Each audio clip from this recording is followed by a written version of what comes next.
শীতকালের রস রাখার জন্য যে ভাঁড়গুলো তৈরি করা হয়, কিভাবে তৈরি করা হয় সেটা দেখানোর জন্য চলে আসলাম।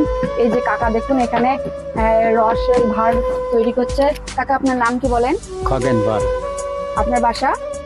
বাসায় গোলপাড়া গ্রাম। এটা আপনি কতদিন ধরে করেন? তা আজকে প্রায় 50 বছর। কাকা এই কাজটি বিগত 50 বছর ধরে করে আসছে। এগুলো একদম নিজের হাতে তৈরি করছে। এই যে কাকা দেখুন কিভাবে আসলে শিল্পগুলো ফুটিয়ে তুলছি আমি আপনাদের মাঝে। অনেকটা আসলে কষ্ট করে এখানে আসছি আসলে কিছু আনকমন জিনিস দেখানোর জন্য আপনাদেরকে।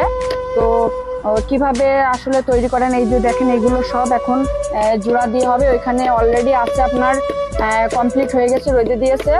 আর এইখানে তো কাকা অলরেডি স্ট্যান্ড ভাঁড় জোড়া দিচ্ছে।